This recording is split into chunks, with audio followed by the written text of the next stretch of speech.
Bueno, pues a mí siempre me han gustado mucho los animales. Yo era fan del zoo de aquí hasta que le cerraron. No había año que no fuese mínimo 2 veces. No hay carta de Navidad en la que no pida un perro para Navidad y a ver si este año cae por fin. Pero de momento pues me tendré que conformar con mi gato. Pues ahora un año, mi profesor de filosofía preguntó si los animales tienen sentimientos y bueno, se formó un debate en clase y al final de la hora Nacho, María y yo pues seguimos pensando en el tema porque no nos habíamos quedado a gusto y nos empezamos a preguntar, ¿somos los seres humanos superiores al resto de animales?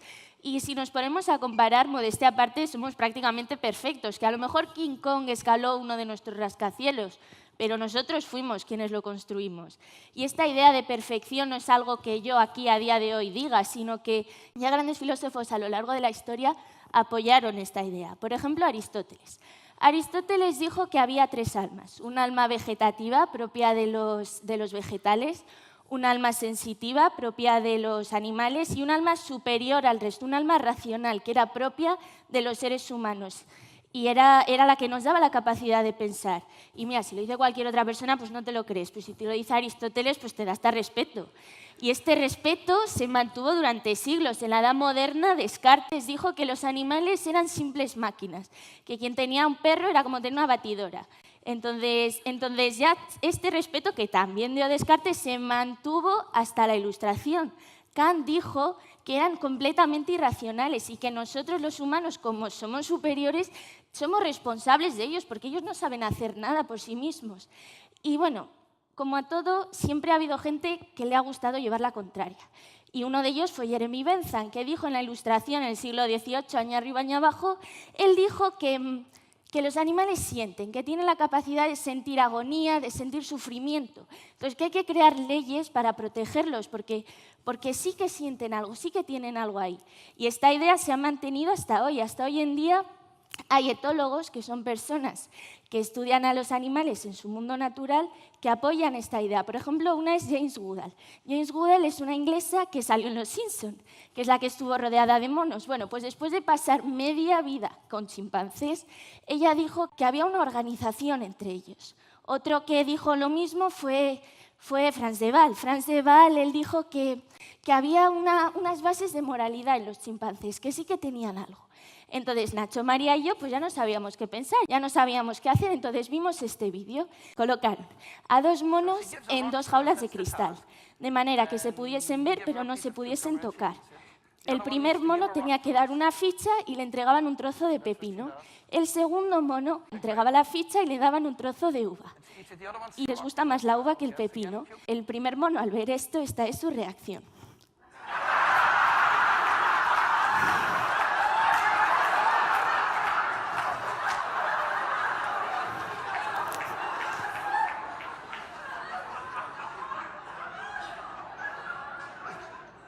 She tests a rock now against the wall. She needs to give it to us. And she gets cucumber again.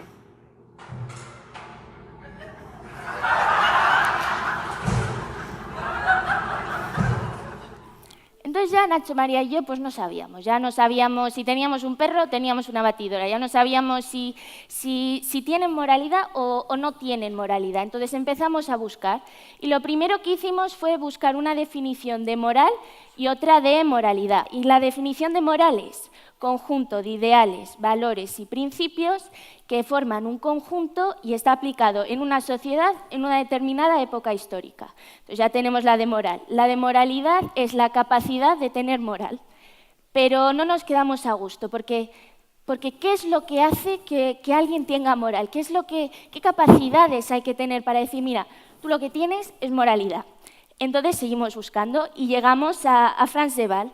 Él dijo que para tener moralidad hay que tener 6 bases, que son reciprocidad, justicia, compasión, empatía, resolución de conflictos y aplicación de normas sociales. Entonces, lo que hicimos fue experimentos con chimpancés para demostrar que tenían cada una de esas bases. Pero como no teníamos chimpancés en casa, pues lo que hicimos fue pues coger experimentos que ya habían hecho otros. Entonces, el primero era el de la reciprocidad, coger comida y dársela a un grupo pequeño de monos. Y esos monos tenían que compartir esa comida con otros monos. Y se vio que los monos daban mucho más comida a aquellos que les habían hecho un favor antes. Entonces, si antes pues, me habías acariciado, me habías acicalado, pues te doy más comida. Pero si habías discutido conmigo, pues te doy menos. Y entonces se ve que tienen ahí un sentido de la reciprocidad. El segundo era la justicia. Por el mismo trabajo, si reciben distinto premio, pues el mono se queja. Y de hecho, ha habido veces en el que el segundo mono cogía y hasta que no le diesen un trozo de pepino al primero, pues rechazaba la comida. Entonces vemos que sí que tienen un sentido de la justicia. En el de la compasión encontramos un experimento que se llamaba fichas, o sea, la estación de macadamia. Bueno, pues en este experimento se colocó a 2 monos en 2 jaulas de cristal, de manera que se pudiesen ver, pero no se pudiesen tocar. Pero esta vez solo tenía fichas uno. Tenía fichas de color verde y tenía fichas de color rojo. Si daba la ficha de color verde, recibían comida los 2. Pero si daba la ficha de color rojo, solo recibía comida el primero. Y la mayor parte de las veces daban la ficha de color verde, porque se preocupan por el bienestar ajeno, quieren que el otro pues, tenga su premio también. Entonces, vemos que tienen ahí un sentido de la compasión también. Y el cuarto del que íbamos a hablar era la empatía. Pero no encontramos ningún experimento que dijese, mira, tienen empatía, pero sí que hubo un montón de observaciones. Por ejemplo, Franz de Waal fue una vez a un parto de chimpancés. Y bueno, ahí hubo una mona, se llamaba Atlanta, iba a tener un monito por primera vez. Y bueno, se sentó junto a ella Mai, que era una madre que ya había tenido pues, muchos monitos, y cogió y la empezó a imitar. Y cuando terminó el parto, la madre que era nueva, pues estaba pues, un poco dolorida. Y Atlanta la empezó a acariciar porque sabía por lo que había estado pasando. Y estas observaciones de empatía, de ponerse en el lugar del otro, son muy frecuentes en monos. La quinta ya de la que íbamos a hablar es la de la resolución de conflictos. Que otra cosa no, pero los monos discuten muchísimo. Entonces, cuando hay una pelea entre monos, coge uno de mayor rango social y se pone en medio para calmar la pelea, porque les gusta pues, mantener el orden, quieren tener un poco de paz.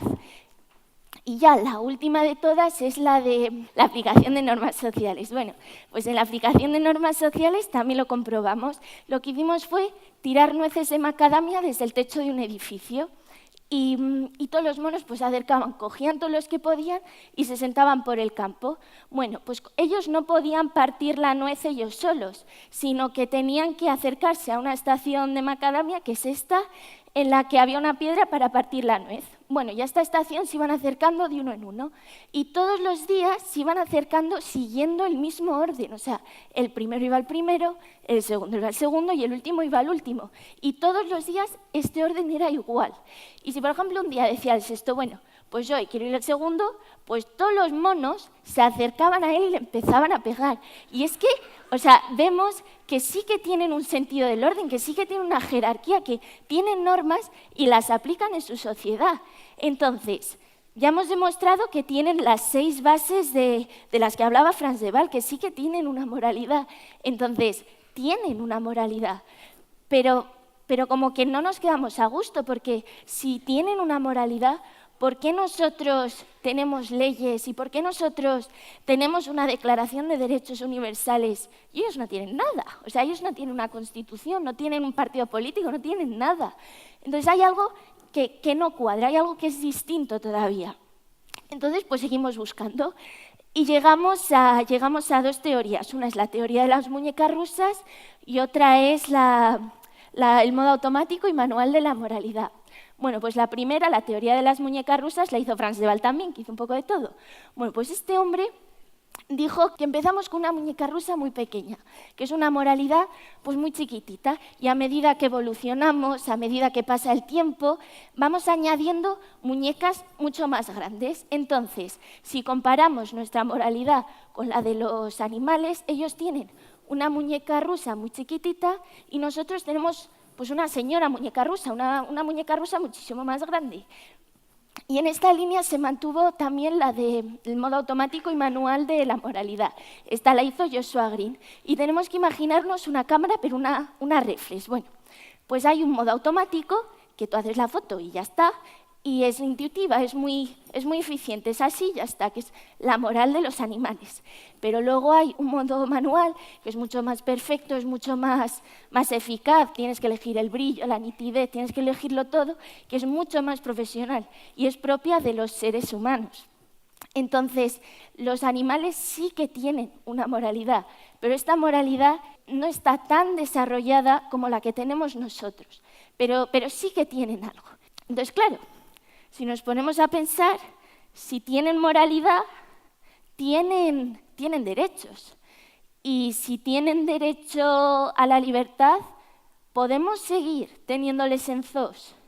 Y si, por ejemplo, tienen derecho a la vida, podemos seguir utilizándoles para probar nuestros medicamentos. Y bueno, ya que les damos derechos, pues les damos también deberes. ¿Y serían estos deberes iguales que los nuestros? O como ellos tienen un modo automático y nosotros tenemos un modo manual, estos deberes serían distintos. Y bueno, imaginaos ahora que como somos muy buenas personas, les ayudamos a tener una moralidad como la nuestra. Imaginaos que pasan a un modo manual de moralidad.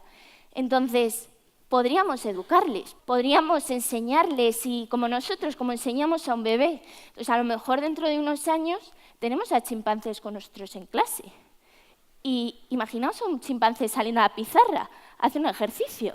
Bueno, yo hablo de chimpancés, pero porque ellos han tenido la suerte de contar con Frans de Waal y de contar con James Goodall, que han investigado sobre ellos, pero a lo mejor hay otros animales que nadie se ha preocupado por investigar sobre ellos y sí que tienen una moralidad también, sí que tienen algo ahí.